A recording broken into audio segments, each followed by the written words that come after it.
would face that talk that everybody loves to talk about, how to get children to do chores and why it's important for them to do chores and what to do when it's a sticking point in the home. And maybe if we've got enough time, we could offer some suggestions of how things worked or didn't work for us in our home.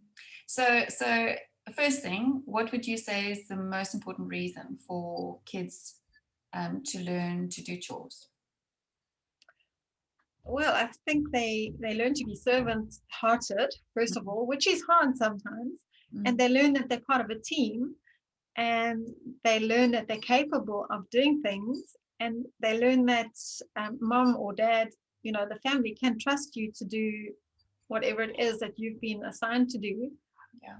And they learn to be responsible. From when they're little, they learn to pack away their own toys or put their own clothes in the laundry basket or whatever it is. So there's actually a whole bunch of things they're learning and reasons to train them to do it. Yeah. But yeah, it can be a challenge. That's why we're talking about this. Yeah. You just wave your wand and your kids just magically, do what they're supposed to do. It takes time and energy to train them. Yeah, it does. So basically, it trains their character to do hard things that they wouldn't necessarily want to do, and us to say, okay, well, the chore is not the same as we always say with. It's not the maths book, it's the character that we're teaching. So the chore is not the issue, although we would like to have toys picked up and dishwashers unpacked and washing hung up. But it's actually the character of the child that we're training, understanding that they're going to be spending more of their life as an adult where they will need to have those skills, as versus a child where they're just doing it to learn servanthood in the home. I was thinking in terms of something that you just said just before that, about having that servant heart. It doesn't come automatically. We know that picking up toys at the end of the day for a little one who is still intent on their own will being asserted can be quite a messy situation. And one of the things that we did, and I'm going to ask what your tip was, is we had a dump basket, and it was this huge wicker basket. So if the toys were strewn through the house during the day or all over a bedroom, we used to quickly set a timer and make it into a game. And they would just have to run through the house, two of them holding the basket, the other two picking up everything that was in the wrong place, socks or shoes or whatever. And then it would go into a central place, and then they would unpack it all together. And doing the chore together was much more fun than doing it on your own, because you could make it into a game. Do you have a tip like that, even if it's an older child? No, for little ones, what I often did, because with small kids, they often have things like plastic blocks and toys and like a whole container full of stuff that just ends up being strewn everywhere. And then you say, okay, time to tidy it up. And they actually feel so overwhelmed because it's a big job for a small person to do, that I used to say to them, okay, just pick up 5 things. Like if you're talking to a 3-year-old, they can probably count to 5. Yeah. And then they would do that. And it's like, okay, well done. Now we're going to do 5 more. You're going to do 5 and I'm going to do 5. Yeah. And we would do it together. And I mean, obviously there was sometimes even other children, it's not always one child, but breaking a big task down into small portions makes it manageable, and then they feel they've succeeded, they've accomplished things in 5. So they not looking at what they haven't done, they're looking at what they have done. Yeah. So I thought that was quite a useful tip. It worked pretty well for us, but they still had bad attitude sometimes, but you just have to persevere through that. And they pushing back to see if they can get away with resisting. And if they just don't, then they soon learn, okay, let's just do it and get it over with. And I used to even say that to them. And then they just learn that it's part of what we do. Yeah. And it changes as the kids go on. We're talking about little ones picking up toys and that sort of thing. There's often, for us, there was another time when we wanted to build lots of veggie beds, and my husband needed a child to hand a hammer or to hold a plank or whatever. And the kids were all involved in that. And then afterwards, the growing of the vegetables and while it is a lovely thing to do, you know, often there were other things that they would want to do that wasn't outdoors in the thing. So I used to say to them, you know, that learning the character now when they are young and it's relatively easy will help them later on when they're facing a page of calculus that they really don't want to do, or even now as young adults when they're faced with a huge challenge that's overwhelming at work. You know, you can say, yeah, but you remember you learned this character when you were young. You are able to push through, you know, and garner the strength and do what you need to do because you've already learned that, you know. Yeah.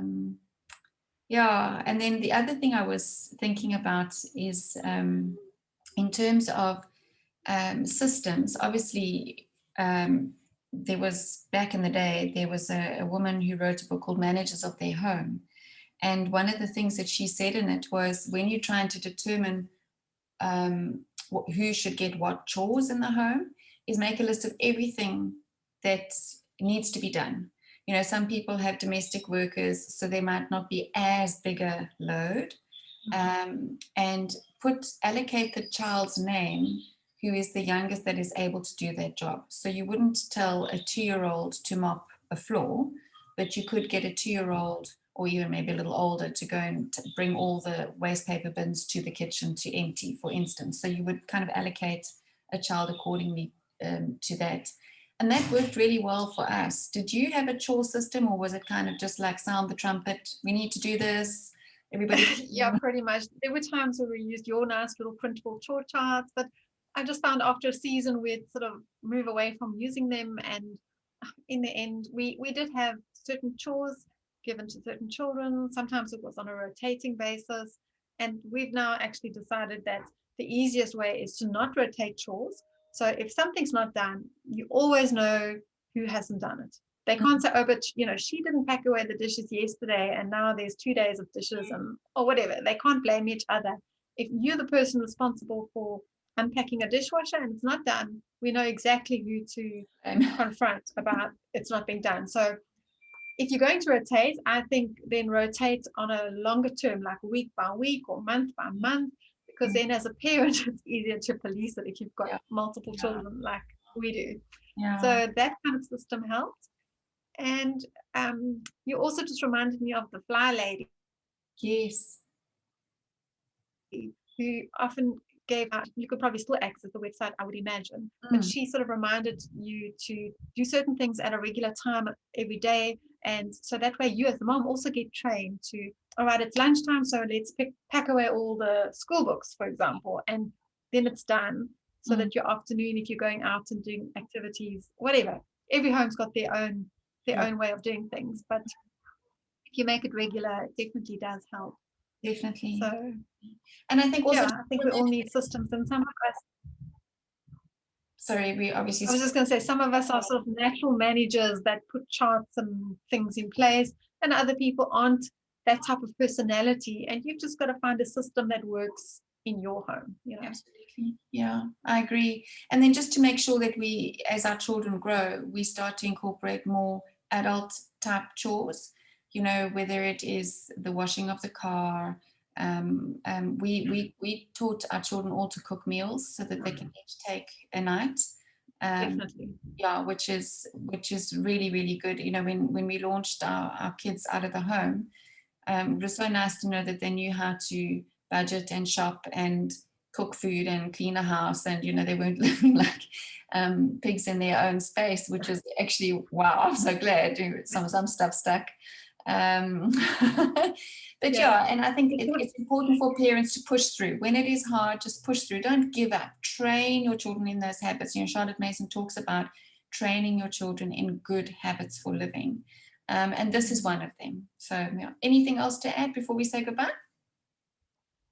Yeah, I think it's also training for us as parents, because we have to be patient. We have to reprimand them, not out of anger and frustration, which we often do. You tell them, go and tidy up the toys on the floor in the room, because we're trying to go somewhere. And then you get there and they've sat down and played instead of doing what they said. Now you're feeling frazzled and pushed for time and things need to be done. And then you do tend to, you lose your patience with them. And I think that's hard for us as parents. We expect them to just do it because we've taught them how and it needs to be done. And they are just absent-minded or naughty or whatever. And yeah, it's hard on us. So yeah, that's just the reality of being a parent. I think it is hard. Yeah. But yeah. Yeah. Everything that trains them trains us too. So in some way, yeah, definitely. That's it. That's exactly it. That's a good saying. Yeah, there you go. Have a lovely evening.